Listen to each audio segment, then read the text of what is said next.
ভুলেও কখনো বাচ্চাদের ছবি ফেসবুকে দিবেন না। যদি দেন তাহলে মারাত্মক দুইটি ক্ষতি হবে। আপনি আপনার বাচ্চার সুন্দর বাচ্চা, কিউট বাচ্চা, তার ছবি আপনি ফেসবুকে আপলোড করলেন। এখন আপনি খেয়ালও করতে পারতেছেন না আপনার বাচ্চা অসুস্থ।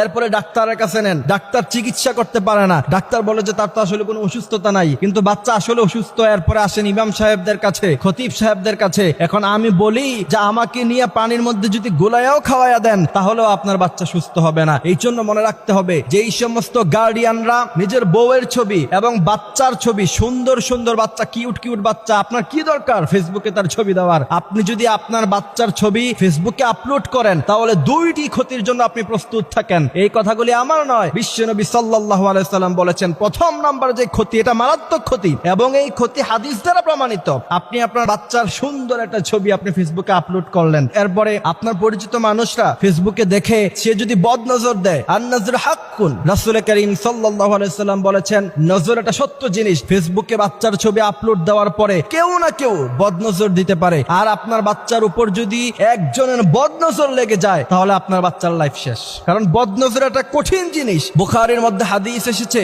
আন আবি হুরায়রা রাদিয়াল্লাহু তাআলা আনহু قال قال رسول الله صلى الله عليه وسلم العين حق। বিশ্বনবী সাল্লাল্লাহু আলাইহি সাল্লাম বলছেন নজর এটা খুব সত্য জিনিস এবং বদনজর যদি কারো জীবনে একবার লেগে যায় তার গোটা লাইফটা শেষ।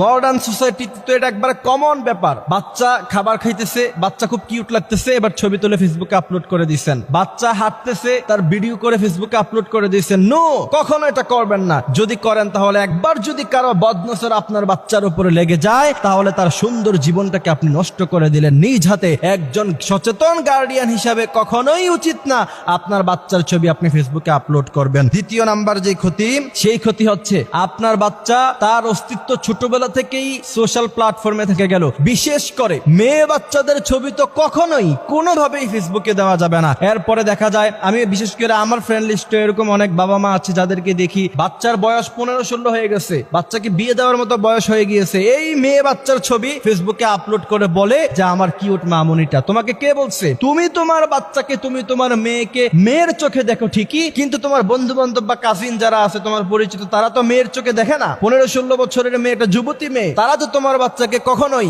মেয়ের নজরে দেখবে না। কেউ কেউ তো ভিন্ন নজরেও দেখবে। এখন আমরা যখন এই কথাগুলি বলতে চাই তখন আমাদেরকে বলা হয় যে আপনাদের নজর খারাপ, আপনারা খারাপ চিন্তা করেন না। বিশ্বনবী সাল্লাল্লাহু আলাইহি ওয়াসাল্লাম যেটা নিষেধ করে গিয়েছেন সেটার মধ্যে কখনো ভালো জিনিস থাকতে পারে না। বিশ্বনবী সাল্লাল্লাহু আলাইহি ওয়াসাল্লাম বলেছেন একটা বাচ্চা যখন উপযুক্ত বয়স হয়ে যায় তখন তাকে পর্দা করতে হবে। 7 বছর বয়সে বাচ্চাকে নামাজ পড়াতে হবে, 10 বছর বয়সে তাকে নামাজ না পড়লে তাকে পিটাতে হবে। বর্তমান সময়ে